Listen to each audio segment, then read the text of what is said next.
Morning, welcome everyone. स्वागत है आप सभी का मेरे यूट्यूब चैनल पर जिसका नाम है गॉसिप गैलरी। मैं आ गई हूँ बहुत सारी गॉसिप आप सभी के साथ करने के लिए, तो आप सभी अपनी गैलरी में आराम से बैठ जाइए अपनी चाय के साथ। तो चलिए आज की वीडियो को शुरू करते हैं। आज मैं बात करने वाली हूँ चिरैया वेब सीरीज़ की। जी हाँ, जो कि जियो हॉटस्टार पे अवेलेबल है। बहुत ही ज़्यादा पॉपुलर हो चुकी है और बहुत ही ज़्यादा कंट्रोवर्सी हो रही है इस चीज़ को लेकर के। तो चलिए हम थोड़ी सी बात कर लेते हैं इस स्टोरी के बारे में और साथ ही साथ बात करेंगे थोड़ी सी कंट्रोवर्सी के बारे में कि क्या चीज़ें कंट्रोवर्सी हो रही हैं इसके ऊपर। सो वेब सीरीज़ में दिखाया गया है एक फैमिली जो कि बहुत ही ज़्यादा सिंपल है और एक बड़ी बहू जो कि अपनी फैमिली को बांध करके रखे हुए है।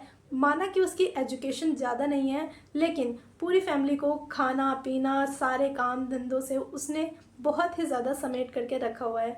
और उस बड़ी बहू का ये मानना है कि स्वर्ग अगर कहीं है तो इसी घर में है। लेकिन उसका दिमाग तब चकरा जाता है जब उसके छोटे देवर की एक ऐसी बात उसके सामने आ जाती है जो कि सुनने के बाद वो उस अपने देवर पे भरोसा करना ही छोड़ देती है।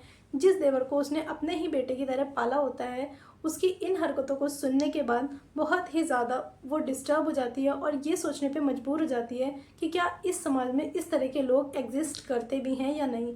लेकिन रियलिटी बेस्ड मैं आपको बता दूं कि इस समाज में ऐसे कई सारे लोग एग्जिस्ट करते हैं और कई सारी महिलाएं इन चीज़ों के बारे में बोलने से बहुत ही ज़्यादा कतराती हैं। जैसा कि आपको वेब सीरीज़ में भी बताया गया है कि इस चीज़ के ऊपर कोई भी कानून नहीं बनाया गया है, इसलिए उनका बोलना और ना बोलना एक बराबर ही है इन चीज़ों के बारे में। इवन चिरैया के कॉन्सेप्ट से हमने ये भी जाना कि जब तक कि इन चीज़ों के ऊपर कानून नहीं बनते, आज तक महिलाएं सफ़र करती रहेंगी इन चीज़ों के बारे में और आगे भी कर ही रही होंगी। सो स्टोरी पे थोड़ा सा वापस आते हैं। इस परिवार के अंदर बहुत सारी खुशियां हैं, लेकिन बड़ी बहू ढूंढने चली है अपने घर के लिए एक छोटी बहू जो कि मिल भी जाती है और बहुत ही ज़्यादा एजुकेटेड और ब्रॉड माइंडेड बहू मिलती है उनको। हो सकता है कि ये बहू घर के अंदर बहुत सारी चीज़ों को बहुत अच्छे से हैंडल कर सके। इस चीज़ को लेकर के बड़ी बहू के दिल में बहुत ही ज़्यादा आशंकाएं रहती हैं, क्योंकि बड़ी बहू जो है वो एजुकेटेड नहीं है, लेकिन छोटी बहू बहुत ही ज़्यादा अच्छे तरीके से एजुकेटेड है।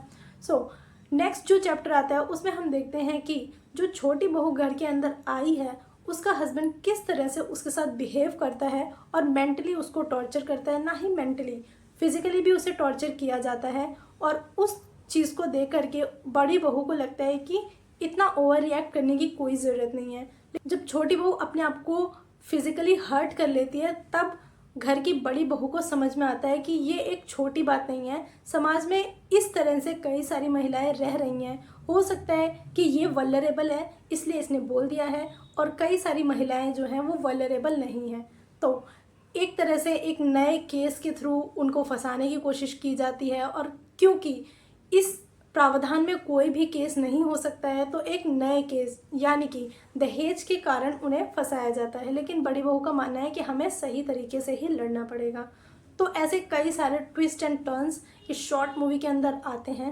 हो सकता है कुछ चीज़ें चेंज करके या कुछ और भी चीज़ों को बढ़ा करके इसे थिएटर पे भी रिलीज़ किया जा सकता था, लेकिन इसे वेब सीरीज़ पे होने की वजह से भी बहुत ज़्यादा अपॉर्चुनिटी मिली है, तो बहुत ही ज़्यादा अच्छी लग रही है ये। आप सभी देख के ज़रूर आइए। जियो हॉटस्टार के अंदर ये वेब सीरीज़ बहुत ही ज़्यादा अच्छी है। लास्ट इस चीज़ का पार्ट क्या है वो तो आपको वेब सीरीज़ देखने के बाद ही पता लगेगा, क्योंकि जैसे कि मैंने बताया इन सभी चीज़ों के ऊपर अभी तक कोई भी कानून नहीं बना है, तो कानून बनने का इंतज़ार तो रहेगा ही। बाकी तब तक के लिए मैं मिलती हूँ किसी और वीडियो के अंदर। आप ये वेब सीरीज़ ज़रूर देख के आइए जियो हॉटस्टार पे। तब तक के लिए मैं मिलती हूँ किसी और वीडियो के अंदर। आप देख पे थैंक यू सो मच।